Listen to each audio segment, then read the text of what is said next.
Baik, selamat malam Bapak dosen dan teman-teman semua. Terima kasih buat kesempatan ini. Saya akan membawakan sebuah materi dalam UAS Sosiologi Terapan. Perkenalkan, nama saya Novianti GNT Menas, NIM 160308002, semester 9, kelas A, reguler sore. Pada kesempatan ini saya akan membahas sebuah fenomena wabah coronavirus COVID-19. Isu yang beredar saat ini, kasus COVID-19 terus meningkat di seluruh negara, terutama di Indonesia. Virus yang pertama kali muncul di kota Wuhan, yaitu negara Cina, belum menunjukkan titik terang. Berbagai macam ramalan dari berbagai para ahli mengatakan bahwa virus ini akan secepatnya berlalu. Namun sampai detik ini, ramalan itu belum pernah terjadi. Berbagai negara pun berlomba-lomba melakukan penelitian untuk dapat menemukan obat pencegah COVID, tetapi belum ada yang berhasil untuk mendapat titik terang. Masyarakat Indonesia masih bergelut melawan virus corona. Hingga saat ini, sama dengan negara lain di dunia, jumlah kasus virus corona terus bertambah, dengan beberapa melaporkan kesembuhan, akan tetapi tak sedikit yang meninggal. Usaha penanganan dan pencegahan terus dilakukan demi melawan COVID-19 yang gejalanya mirip flu. Virus corona ini merupakan penyakit yang sangat misterius. Yang mampu melumpuhkan kota Wuhan, Cina. Tragedi ini terjadi pada akhir 2019 dan terus menyebar, mewabah ke seluruh dunia. Penyebarannya yang cepat dan mematikan membuat masyarakat seluruh dunia ketakutan dalam menghadapi pandemi tersebut. Karena COVID tidak membedakan siapapun, baik miskin, kaya, cantik, ganteng, tua, muda, bahkan tidak memandang status atau jabatan. COVID-19 membawa dampak yang sangat besar dari berbagai segi ekonomi, pendidikan, hingga politik, dan lain-lain. Berbagai kebijakan pun dilakukan pemerintah untuk memutuskan penyebaran COVID, misalnya dengan menutup tempat umum, pasar, pertokohan, pemberhentian sekolah-sekolah yang berkumpulnya banyak orang. Tetapi belum juga berhasil memutuskan penyebaran COVID. Pemerintah mencoba menekan dengan menggunakan peralatan-peralatan sesuai protokol kesehatan. Namun angka pasien COVID masih meningkat pesat. Namun di balik fakta yang terjadi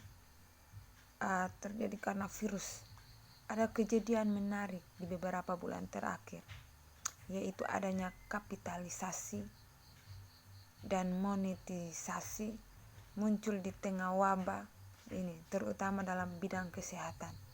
Contohnya di masa pandemik, ada banyak orang yang beralih bisnis ke dunia kesehatan.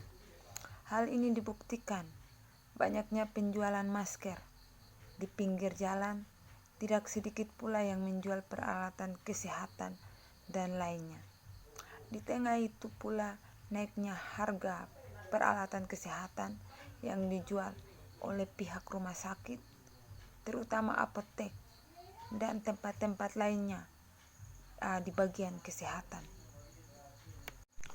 Lebih jauh lagi, kita melihat atas kejadian yang menarik, terutama pada pasien yang bukan COVID, justru dijadikan sebagai pasien COVID.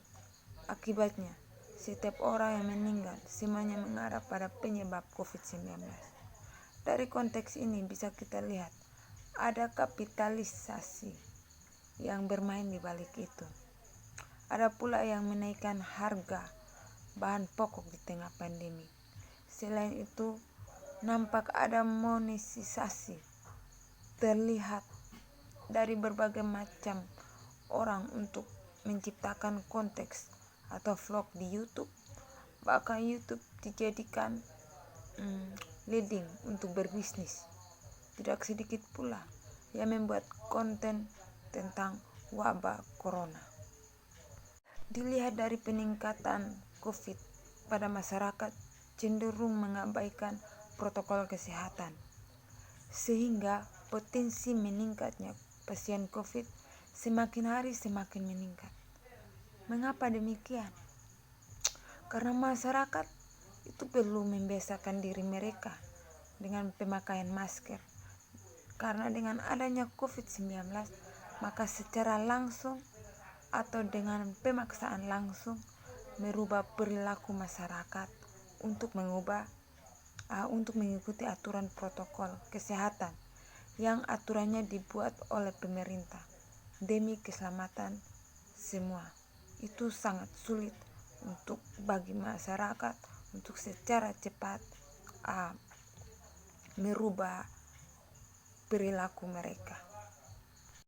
Selain kebijakan pemerintah dalam menangani pasien COVID yang sangat buruk, hal ini dilihat pada kondisi dan persepsi masyarakat terkait dengan penanganan dan penjelasan pemerintah terkait wabah ini. Yang kita lihat dalam masyarakat, kebijakan pemerintah terutama di bidang kesehatan di era COVID, semua penyakit disamakan dengan COVID-19. Bahkan kematian dan penguburan mayat sama seperti kriteria COVID. Kebijakan-kebijakan itu dikatakan sangat buruk. Isu pasien COVID yang bukan pasien COVID dimasukkan ke dalam kategori COVID. Berbagai macam pandangan-pandangan masyarakat terkait dengan wabah ini, ada yang mengatakan bahwa ini hanya penipuan. Tidak sedikit pula mengatakan semua data tentang pasien COVID tidak sepenuhnya benar. Pandangan masyarakat pun menyeret kebijakan pemerintah dalam menangani kasus. Pemerintah bahkan tidak menyadari kematian yang terjadi di dalam masyarakat bukan sepenuhnya karena COVID, melainkan karena penyakit lain. Tidak sampai di situ, ruang publik pun muncul berbagai macam persepsi. Misalnya, orang kena batuk dan flu itu adalah COVID. Poin yang mesti diperjelas lebih dalam oleh pemerintah, terutama para ahli, serta mesti ada kebijakan yang terbuka terkait dengan pasien yang bukan COVID.